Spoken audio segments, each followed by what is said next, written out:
বাসুদেব সুতং দেব কংসচাণূরমর্দনম দেবকী পরমানন্দম কৃষ্ণং বন্দে জগদ্গুরু। একাদশং নমো দেব্যৈ মহাদেব্যৈ নমো নমঃ পরাবিদ্যা দেহি নিত্যং সর্ববিদ্যা নমস্তুতে। তো আজ আমরা প্রথমেই একাদশীর আলোচনা প্রসঙ্গেই যে আলোচনাটি করব সেটি এই বছরের বাংলা 1432 সনের প্রথম একাদশীর ভিডিও হতে চলেছে। এই একাদশী বর্তমানে 10ই বৈশাখ 24শে এপ্রিল বৃহস্পতিবার শুভ অনুষ্ঠিত হতে চলেছে। এই একাদশীর নাম ভবিষ্যৎ পুরাণে আমরা প্রাপ্ত হই। এই একাদশীর নাম হলো বারুথিনী একাদশী, বা উত্তর ভারতে কোনো কোনো জায়গায় এই একাদশীকে শ্রী শ্রী বৃদ্ধা একাদশী নামেও এই একাদশী প্রসিদ্ধ। এই একাদশীর ইষ্ট দেবতা হচ্ছেন ভগবান মধুসূদন। আলোচনা প্রসঙ্গে আজকে আমরা ভবিষ্যৎ পুরাণ থেকে জেনে নিই এই একাদশীর মহিমা সম্পর্কে। আগেই বলা হয়েছে যে এই একাদশীটি ভবিষ্যৎ পুরাণে বারুথিনী একাদশী নামে বর্ণিত আছে। এই একাদশী মহিমা প্রসঙ্গে যুধিষ্ঠির মহারাজ ভগবান গোবিন্দকে জিজ্ঞেস করলেন যে, হে বাসুদেব, আপনাকে নমস্কার। বৈশাখ মাসে কৃষ্ণপক্ষে একাদশী কী নামে প্রসিদ্ধের মহিমাই বা কীরূপ তাহা কৃপাপূর্বক আমাকে বর্ণনা করুন। শ্রীকৃষ্ণ বললেন, হে রাজন, ইহলোক ও পরলোকে বৈশাখ কৃষ্ণ একাদশী বারুথিনী নামে বিখ্যাত। এই ব্রতের দ্বারা সর্বদা সুখলাভ হয় এবং সর্বপাপ ক্ষয় ও সর্বসৌভাগ্য প্রাপ্তি হয়ে থাকে। দুর্ভাগা স্ত্রীলোক এই ব্রত আচরণ করিলে সর্ব সৌভাগ্য লাভ করিয়া থাকে। এই ব্রত জীবকে ভক্তি এবং মুক্তি প্রদান করে, সর্বপাপ এবং গর্ভবাস যন্ত্রণা বিনাশ করে। এই ব্রতের প্রভাবে মানধাতা, ধুমধুমার প্রভৃতি বহু নৃপতিগণ স্বর্গবাসী হয়েছিলেন। এমনকি আশুতোষ শিব এই ব্রতের প্রভাবে ব্রহ্মকপাল হইতে বিমুক্তি প্রাপ্ত হয়েছিলেন। আলোচনা প্রসঙ্গে বলে রাখি, এই ব্রহ্মকপালের অস্তিত্ব আমরা কিন্তু আজও যদি বদ্রীনাথ ধামে যাই, সেখানে কিন্তু বদ্রীনাথ ধামের ঠিক পিছনেই ব্রহ্মকপাল শিলা এখনও বর্তমান রয়েছে, আমরা সেটা দর্শন করতে পারি। তো চলুন আবার প্রসঙ্গে আসি। 10 সহস্র বৎসর তপস্যার ফল এক বারুথিনী ব্রত অনুষ্ঠান করলে ঘটে থাকে। যে শ্রদ্ধাবান ব্যক্তি এই ব্রত পালন করে তিনি ইহলোক এবং পরলোকে সর্ববাঞ্ছিত ফল লাভ করে থাকেন। হে নৃপশ্রেষ্ঠ, অশ্বদান হইতে গজদান শ্রেষ্ঠ, গজদান হইতে ভূমিদান শ্রেষ্ঠ, ভূমিদান হইতে তিলদান শ্রেষ্ঠ, তিলদান হইতে স্বর্ণদান শ্রেষ্ঠ। এবং কলিযুগের মানুষ যেহেতু অন্নগ্রত প্রাণ, সেহেতু স্বর্ণদান হইতেও অন্নদান কিন্তু কলিযুগে শ্রেষ্ঠ বলে গণ্য হয়েছে। অন্নদান হইতে শ্রেষ্ঠ আর কোনো দান নাই এবং হইবেও না।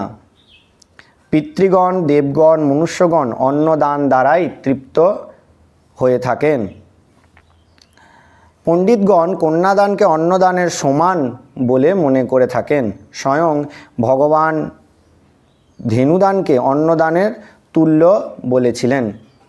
পূর্বোক্ত সমস্ত দান হইতে বিদ্যাদান সর্বশ্রেষ্ঠ, কিন্তু এই বারুথিনী ব্রত পালন করলে উক্ত বিদ্যাদানের সমফল লাভ হয়ে থাকে।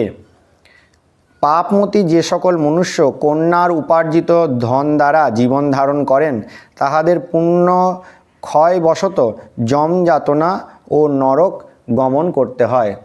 অর্থাৎ এটি আমরা এইভাবে গ্রহণ করতে পারি যে সমস্ত অভিভাবক তাদের কন্যাদের দ্বারা অসৎ উপায়ে অর্থ উপার্জন করে, তাদের নরক গতি হয়, এটি ভগবান বলছেন।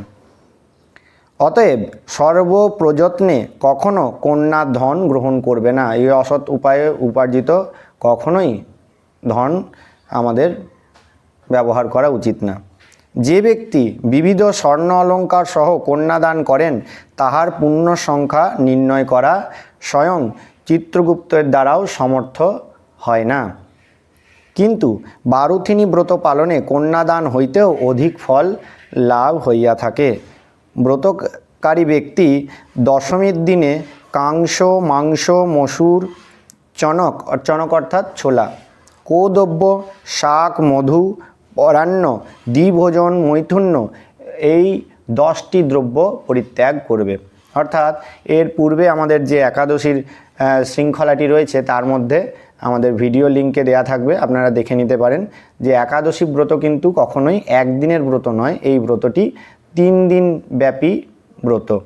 এই 3 দিন ব্যাপী ব্রত যদি আমরা না পালন করি তাহলে কিন্তু এর সম্পূর্ণ ফল আমরা লাভ করতে পারি না। তো ভগবান সেই জন্যে এই একাদশী ব্রত প্রসঙ্গে বছরের প্রথম একাদশীতেই বলে দিচ্ছেন যে এই একাদশী ব্রত কিভাবে আমরা পালন করব সঠিক বিধিতে। একাদশীর দিন দ্যুত ক্রীড়া, তাম্বুল, নিদ্রা, দন্তধাবন, এই দন্তধাবন কিন্তু যে কোনো প্রকার ব্রত ধারণ করার আগেই কিন্তু করা নিষেধ, কারণ এই দন্তধাবন করতে গিয়ে যদি রক্তের ক্ষরণ হয় অর্থাৎ আঘাত লাগে তাহলে সেক্ষেত্রে কিন্তু ব্রত ভঙ্গ হয়।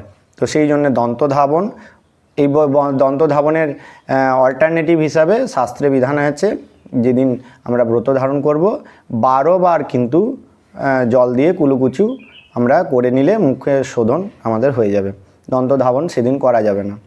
তো একাদশীর দিন আরেকবার শুনে নিই, দ্যুত ক্রীড়া, তাম্বুল, নিদ্রা অর্থাৎ দিবা নিদ্রা এবং রাত্রি নিদ্রা দুটোই, দন্তধাবন, পরচর্চা, খলতা, চৌর্য, হিংসা, মৈথুন, ক্রোধ, মিথ্যা বাক্য একাদশীর দিন পরিত্যাজ্য।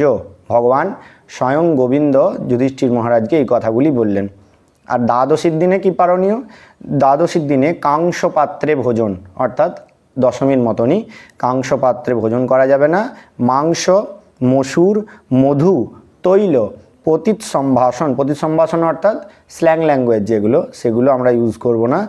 ব্যায়াম, পুনর্ভোজন, মৈথুন, প্রবাস এবং মসুরান্ন এই জিনিস দ্বাদশীর দিনে আমাদের পরিত্যাগ করতে হবে।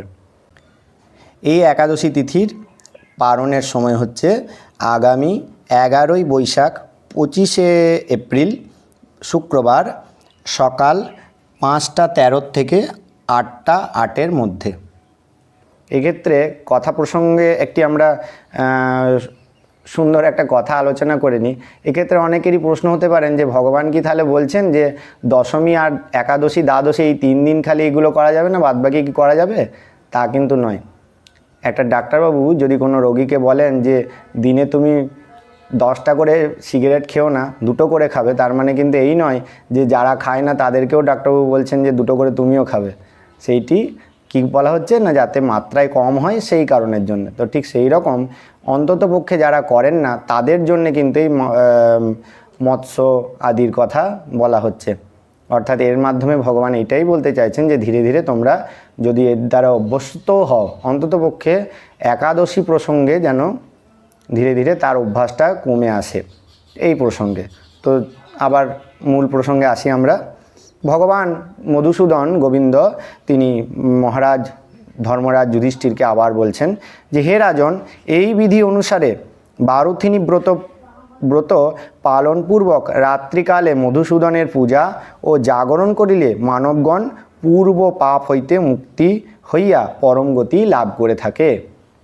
দেখুন, এই একাদশীটি বিশেষত ভগবানের অতি প্রিয় মাস বৈশাখ মাসের মধ্যে পড়েছে এবং বৈশাখ মাসের মহিমা কিন্তু পদ্মপুরাণ আদি পুরাণে বিশেষভাবে বর্ণিত আছে। এই মাসে দান, ধ্যান, পুণ্য আদি সমস্ত কিছুই কিন্তু বিশেষ মহিমা মণ্ডিত রয়েছে। আমরা চেষ্টা করব যে পরবর্তী ভিডিওতে এই বৈশাখ মাসের বিশেষ মহিমা এবং আগত যে অক্ষয় তৃতীয়ার মহিমা সেটির সম্বন্ধে আমরা কিছুটা অবগত হওয়ার জন্যে। তো চলুন আবার আসি। তো সেই জন্যে এই একাদশীটি যেহেতু সেই বৈশাখ মাসের মধ্যেই পড়েছে সেহেতু কিন্তু এটি অত্যন্ত কিন্তু আমাদের কাছে শুভ ফলপ্রদ। তো অতএব সর্বপ্রযত্নে সূর্যতনয় যমরাজের যাতনা হইতে পরিত্রাণের জন্যে বারুথিনী ব্রত পালন করা কর্তব্য। ভবিষ্যৎ পুরাণে কথিত এই ব্রতের কথা শ্রদ্ধাভাবে পাঠ এবং শ্রবণ করিলে গো সহস্র দানের ফললাভ পূর্বক সমস্ত পাপ হইতে মুক্তি লাভ করে অন্তিমে বিষ্ণুপাদ পদ্ম লাভ করা যায়। এই হলো আজকের বৈশাখ কৃষ্ণ একাদশী অর্থাৎ বারুথিনী একাদশীর ব্রতের মহিমা আমরা সকলেই 8 থেকে 80 সকলেই আমরা চেষ্টা করব এই একাদশী ব্রত নিষ্ঠাপূর্বক পালন করার জন্যে। এই ভবিষ্যৎ পুরাণে এই মহিমা প্রসঙ্গে আরও বলছে 11 নম্বর অধ্যায়ে 25 নম্বর শ্লোকে যে সর্বপাপই বিনির্মুক্ত বিষ্ণু লোক মহীয়তে। এই একাদশী ব্রত যদি কেউ করে, ভগবান নিজে বলছেন যুধিষ্ঠির মহারাজকে যে সর্বপাপ থেকে মুক্তি লাভ করে সে বিষ্ণু লোকে গমন করবে। বলো বলো একাদশী তিথি কি জয়। আমরা এই একাদশী ব্রত সম্বন্ধে জানলাম। আপনাদের যদি আরও কিছু জানবার থাকে তাহলে আপনারা কমেন্টের মাধ্যমে জানাতে পারেন, এবং যদি এই ভিডিওটি আপনাদের ভালো লেগে থাকে তাহলে লাইক, শেয়ার অ্যান্ড সাবস্ক্রাইব করে নেবেন। নমো নারায়ণ।